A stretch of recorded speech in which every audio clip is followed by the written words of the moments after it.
Buenas tardes, soy Michael Solís del curso de finanzas de la Universidad Americana y les voy a mostrar mi ejemplo de estructura de capital. Eh, Tenemos que la estructura de capital se refiere básicamente a cómo una empresa financia sus activos mediante una combinación de capital propio y de deuda. Eh, en mi ejemplo, eh, lo voy a hacer en base a una empresa ficticia que se llama Hacienda Costarricense, que es una empresa que se dedica a la distribución de café a nivel nacional y tiene como plan a futuro próximo, solicitar un préstamo para poder exportar su café a los mercados europeos y de Estados Unidos. Eh, Aquí está básicamente la información del ejemplo. Tenemos que, bueno, el capital total de la compañía es de $15,000. Se evalúan dos alternativas de estructura de capital, una al 30% y otra al 60%. El costo de las acciones comunes de la empresa asciende a $25 cada una y se esperan los siguientes ventas para el próximo periodo de 1,000, 2,000 y 5,000.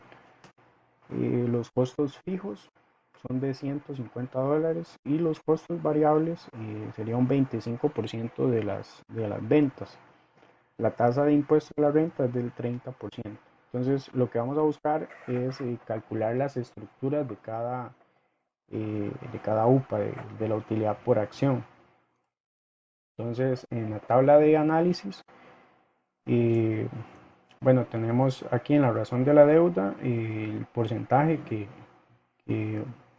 dimos en el planteamiento del ejemplo. Tenemos el 30% y el 50%. Los activos totales va a ser igual para ambos, de 15,000. La deuda, ya aquí empiezan las ecuaciones, que sería calcular el 30% de 15,000, que es el activo total. Entonces, 30% de 15,000 sería 4,500. Y así para el otro ejemplo con 60%. Luego el capital accionario sería una resta de los activos totales eh, menos la deuda. Entonces aquí tenemos el monto que nos da. Luego la tasa de interés de la deuda es un monto que ya teníamos en el ejemplo, que es del 18% y el 20% respectivamente. El interés anual, esto lo vamos a calcular en base a la deuda que nos dio y multiplicado por lo que es la tasa de interés de la deuda y sacar, digamos, el 18% de 4,500. Entonces aquí tenemos el resultado que es 810 y 1,800. Luego las acciones en circulación, tenemos que sería el monto que nos dio en capital accionario dividido entre el precio por acción. El precio por acción, recordamos que era de $25. Entonces aquí tenemos el resultado.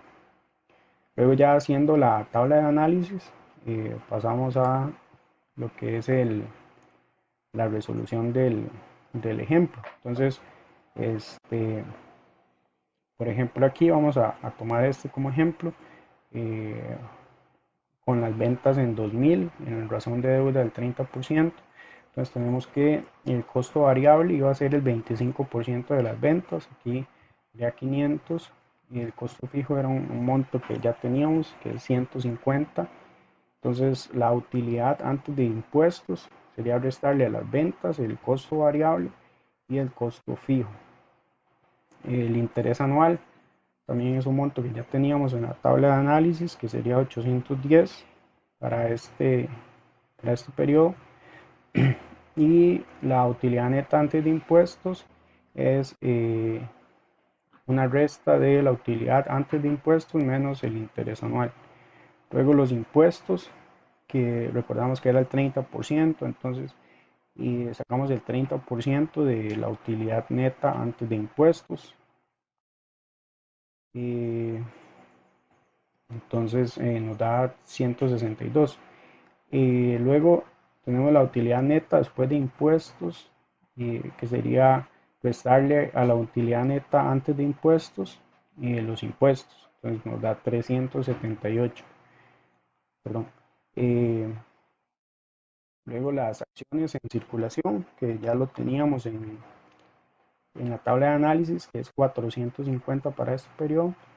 eh, y ese monto nos va a servir entonces para calcular la UPA, la utilidad por acción. Entonces aquí tenemos la ecuación que sería utilidad neta, utilidad por acción es igual a utilidad neta después de impuestos, que en este caso sería 378, dividido entre acciones en circulación. Aquí tenemos el monto que nos da. Entonces, básicamente ese sería el ejemplo para calcular la utilidad por acción para este ejemplo. Muchas gracias.